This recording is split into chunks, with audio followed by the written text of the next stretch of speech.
आज माननीय प्रधानमंत्री जी की अध्यक्षता में मंत्रिमंडल के आर्थिक कार्यों से जुड़े समिति और मंत्रिमंडल की बैठक संपन्न हुई।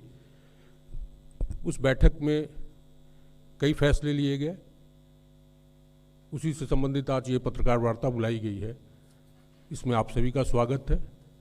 आपसे चर्चा के लिए हमारे बीच माननीय सूचना और प्रसारण, युवा कार्यक्रम और खेल मंत्री श्री अनुराग सिंह ठाकुर जी और माननीय राज्य मंत्री सूचना और प्रसारण, मत्स्य, पशुपालन और दुग्ध उत्पादन डॉक्टर एल मुरुगन जी उपस्थित हैं।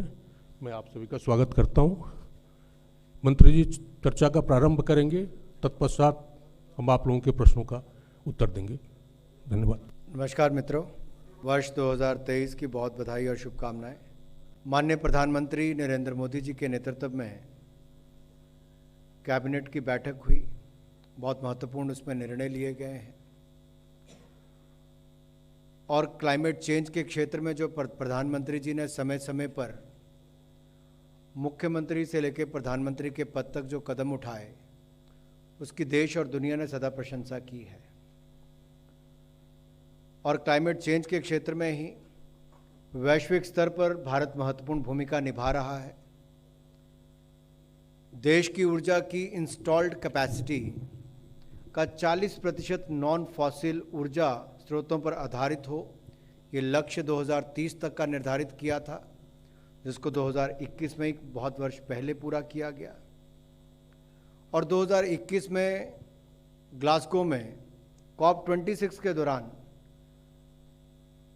प्रधानमंत्री जी ने जो भारत द्वारा महत्वाकांक्षी कदम उठाने की जो घोषणा की थी और अपने भारत को 2070 तक नेट ज़ीरो का लक्ष्य रखा था, पंच अमृत की बात माननीय प्रधानमंत्री मोदी जी ने वहाँ पर कही।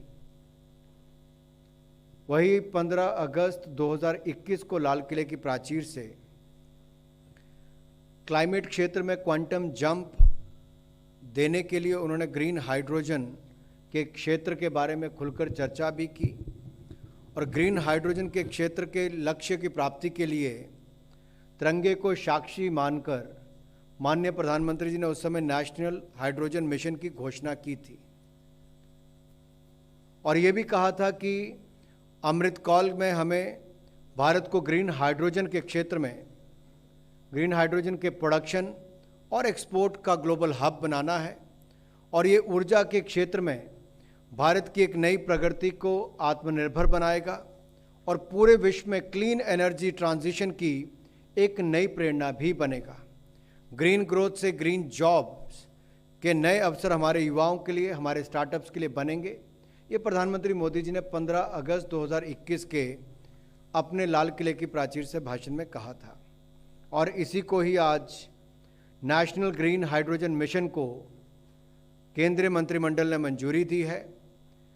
India will be the global hub of green hydrogen और हम ये कह सकते हैं कि क्लाइमेट चेंज से निपटने के लिए ग्रीन हाइड्रोजन एक बहुत महत्वपूर्ण भूमिका निभाएगा। और इसकी जो विस्तृत संरचना तैयार की गई वो इस प्रकार है कि 2023 तक प्रतिवर्ष 50 लाख टन ग्रीन हाइड्रोजन का उत्पादन होगा। इसके लिए 60 गीगावाट से 100 गीगावाट की इलेक्ट्रोलाइजर कैपेसिटी को तैयार किया जाएगा, स्थापित किया जाएगा और भारत में लो कॉस्ट ग्रीन हाइड्रोजन व इससे संबंधित इक्विपमेंट व टेक्नोलॉजीज़ के उत्पादन को प्रोत्साहन देने के लिए इंसेंटिव, 2 तरह के प्रमुख इंसेंटिव दिए जाएंगे। एक तो इलेक्ट्रोलाइजर्स के मैन्युफैक्चरिंग पर 5 वर्षों के लिए इंसेंटिव दिए जाएंगे। मैं कह सकता हूं कि इसको कुल स्कीम जो 2029-30 तक है, तो इसको पहला तो इलेक्ट्रोलाइजर्स की मैन्युफैक्चरिंग पर इंसेंटिव दिए जाएंगे, दूसरा ग्रीन हाइड्रोजन के उत्पादन पर इंसेंटिव दिया जाएगा और इन दोनों के लिए जो इंसेंटिव्स कुल मिलाकर 17,490 करोड़ रुपए इसके ऊपर व्यय किया जाएगा। इसके अलावा ग्रीन हाइड्रोजन हब्स का विकास किया जाएगा, जिसमें ग्रीन हाइड्रोजन के उत्पादक एवं उपभोक्ता को एक ही जगह पर लाया जाएगा ताकि ट्रांसपोर्टेशन भी ना पड़े और इकोनॉमीज ऑफ स्केल्स का लाभ भी मिल सके, आवश्यक इंफ्रास्ट्रक्चर भी एक ही जगह पर उपलब्ध करवाया जा सके, इसके लिए 400 करोड़ रुपए का अतिरिक्त प्रावधान भी किया गया है। इसके अंतर्गत पीएम गति शक्ति प्लेटफॉर्म के माध्यम से इंफ्रास्ट्रक्चर डेवलपमेंट किया जाएगा, जैसे refining, steel, shipping, long range mobility इत्यादि सेक्टर्स के लिए जहां भविष्य में ग्रीन हाइड्रोजन का उपयोग हो सके, उनकी पहचान करने के लिए पायलट प्रोजेक्ट इम्प्लीमेंट किए जाएंगे और इन पायलट प्रोजेक्ट्स के लिए 1466 करोड़ रुपए का प्रावधान किया गया है। रिसर्च एंड डेवलपमेंट को बढ़ावा देने के लिए पब्लिक प्राइवेट पार्टनरशिप्स का एक फ्रेमवर्क होगा और इसके लिए डेडिकेटेड R&D फंड स्थापित किया जाएगा, जिसमें सरकार के साथ साथ प्राइवेट सेक्टर कंट्रीब्यूशन और वेंचर कैपिटल फंड लाने का प्रयास किया जाएगा। चैलेंज मोड के द्वारा स्पेसिफिक प्रोजेक्ट्स का चयन किया जाएगा और इसके लिए भी 400 करोड़ रुपए का प्रावधान किया गया है। हाइड्रोजन इकोनॉमी इकोसिस्टम से संबंधित सभी उद्योग आसानी से कार्य कर सकें, जैसे ease of doing business, ease of compliance, इसके ऊपर मोदी सरकार का सदा फोकस रहा है। तो इसके लिए आवश्यकता अनुसार रेगुलेशंस, कोड्स और स्टैंडर्ड्स बनाए जाएंगे। इस मिशन से जुड़े विभिन्न मंत्रालयों एवं एजेंसियों में समन्वय एवं मिशन के सुचारू ढंग से संचालन करने के लिए एक एम्पावर्ड ग्रुप गठित किया जाएगा, जिसमें ग्रीन हाइड्रोजन के एक्सपर्ट्स भी लिए जाएंगे। टेक्निकल एक्सपर्ट्स का भी एक एडवाइजरी ग्रुप गठित किया जाएगा, जो एम्पावर्ड ग्रुप्स को तकनीकी विषयों पर असिस्ट करेगा। देश में विभिन्न सेक्टर्स में ग्रीन हाइड्रोजन का उपयोग बढ़े, इसके लिए एम्पावर्ड ग्रुप के द्वारा संबंधित मंत्रालयों के साथ विचार विमर्श के आधार पर ट्रांजैक्टरी निर्धारित की जाएगी और इस मिशन के क्रियान्वयन के लिए MNRE में, ministry of new and renewable energy में मिशन सेक्रेटरीट स्थापित किया जाएगा और मिशन डायरेक्टर किसी ऐसे प्रोफेशनल को लिया जाएगा जो इस सेक्टर की डोमेन नॉलेज रखता हो और एक्सपीरियंस उसको हो, और मिशन सेक्रेटरी में सेक्टर के प्रोफेशनल्स को भी शामिल किया जाएगा। इस मिशन के क्रियान्वयन से भारत को ग्रीन हाइड्रोजन के उत्पादन, उपयोग और निर्यात के लिए एक ग्लोबल हब के रूप में स्थापित किया जाए, इस दृष्टि से काम किया जा रहा है। 2047 तक एनर्जी इंडिपेंडेंट बनाने का लक्ष्य हम प्राप्त करें और जो आत्मनिर्भर भारत की कल्पना प्रधानमंत्री मोदी जी की है, उस दृष्टि से ये बहुत उपयोगी होगा। चाहे टेक्नोलॉजी की बात हो, इलेक्ट्रोलाइजर्स मैन्युफैक्चरिंग की बात हो या ग्रीन हाइड्रोजन बनाने की बात हो, इन तीनों ही क्षेत्रों में भारत आत्मनिर्भर होगा और ग्लोबल हब ग्रीन हाइड्रोजन का भारत बनेगा। ये बहुत बड़ा कदम, आज एक ऐतिहासिक निर्णय मोदी जी की सरकार ने लिया है, नेशनल ग्रीन हाइड्रोजन मिशन की मंजूरी देकर।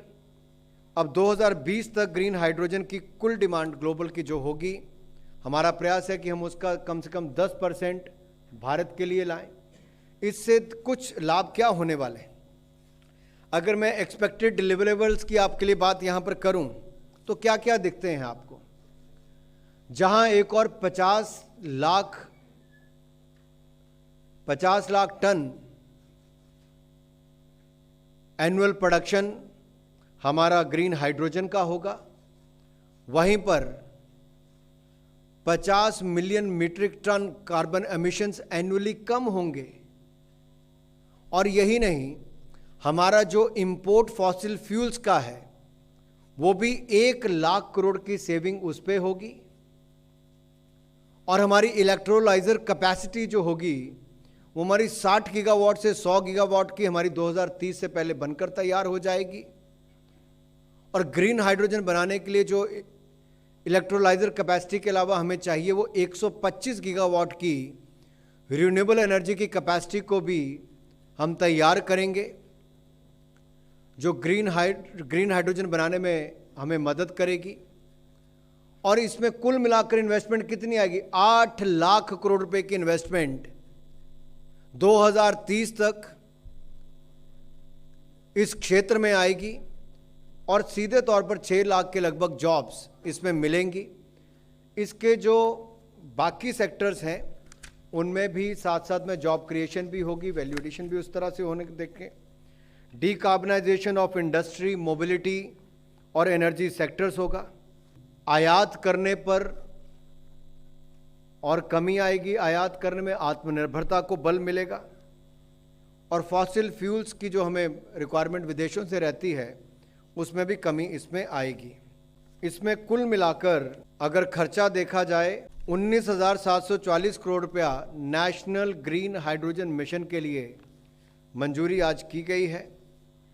जैसा मैंने कहा, इस मिशन के क्रियान्वयन के लिए 8 लाख करोड़ रुपए की डायरेक्ट इन्वेस्टमेंट होगी, 6 लाख सीधे तौर पर इसमें जॉब्स क्रिएशन होगी, 50 million ton greenhouse emission को अवॉइड किया जाएगा, कम होंगे, और 50 लाख टन ग्रीन हाइड्रोजन बनाने का काम भी इसके माध्यम से प्रतिवर्ष किया जाएगा, कम से कम इतना किया जाएगा, और हमारी मोबिलिटी के काम भी, बाकी सबके काम भी आएंगे।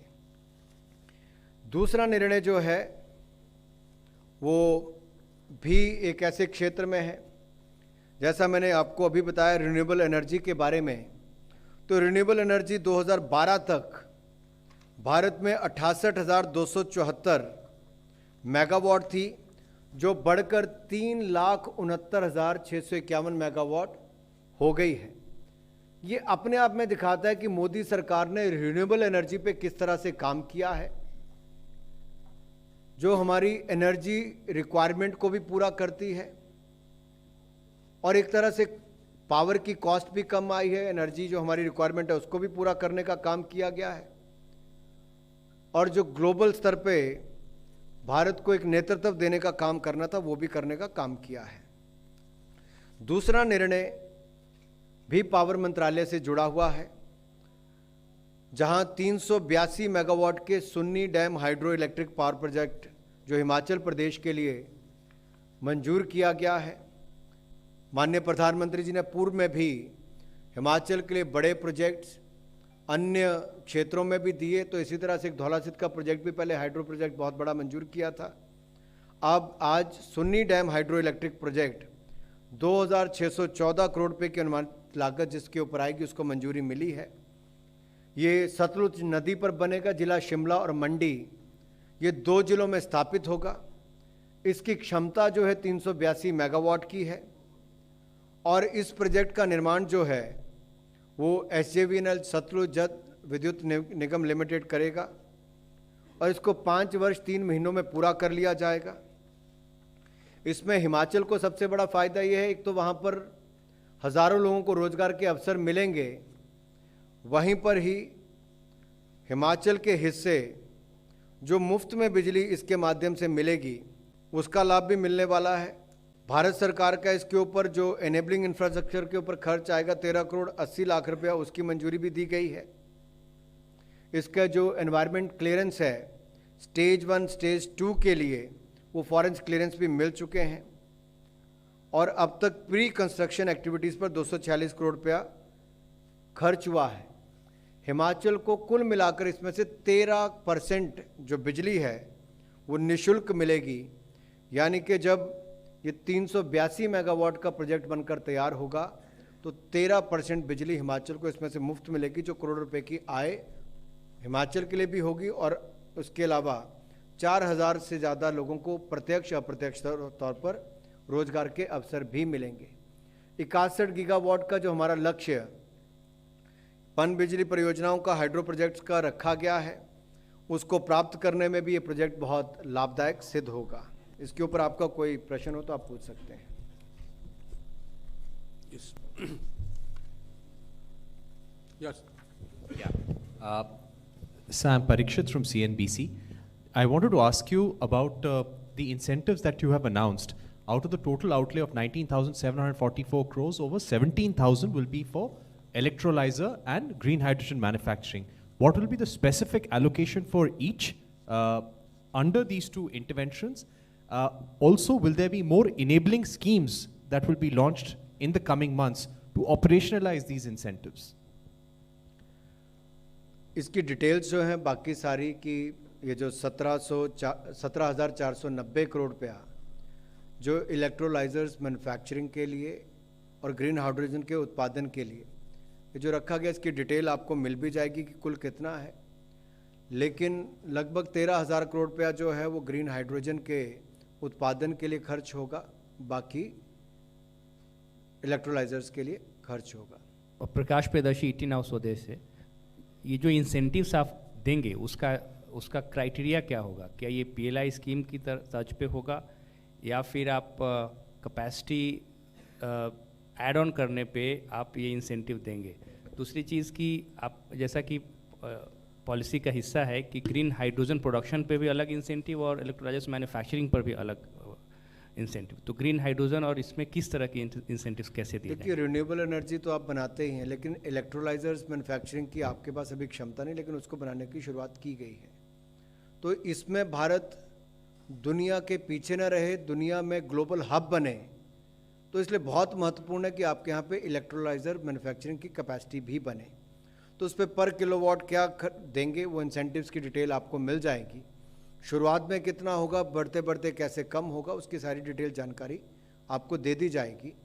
और इसी तरह से ही जो ग्रीन हाइड्रोजन को बनाने की बात है, वो भी प्रति किलो शुरू में क्या होगी और बाद में कैसे कम होती जाएगी, वो सारी डिटेल एक चार्ट जब इसकी डिटेल अनाउंसमेंट होगी उसमें आपके पास सारी जानकारी आ जाएगी। लेकिन इसमें महत्वपूर्ण बात यह है कि हम अपनी तो रिक्वायरमेंट को पूरी करेंगे ही, भारत एक्सपोर्ट करने की दिशा में भी आए और आत्मनिर्भर टेक्नोलॉजी के रूप में भी, प्रोडक्शन के रूप में भी बने, इस दिशा में हमने काम करना शुरू किया है। तभी तो R&D के लिए भी बजट रखा गया है। और जो इलेक्ट्रोलाइजर मैन्युफैक्चरिंग की बात है या ग्रीन हाइड्रोजन की मैन्युफैक्चरिंग की बात है, टेक्नोलॉजी की बात है, इसमें आत्मनिर्भर भारत बने, उस दिशा में इस पर काम किया गया है। और सेल्फ रिलायंट बने, उसके लिए भी अलग अलग कंपोनेंट की हमें, जैसे मान लीजिए हमने सोलर एनर्जी पे पहले काम शुरू किया था, तो शुरुआत में हमें कंपोनेंट्स बाहर से मंगवाने पड़ते थे, अब तो यहाँ पे बनने शुरू हो गए। इसमें शुरू से ही वो प्रावधान किया गया कि अधिकतर कंपोनेंट जो भारत में ही बने, भारत में ही उसका लाभ मिल सके।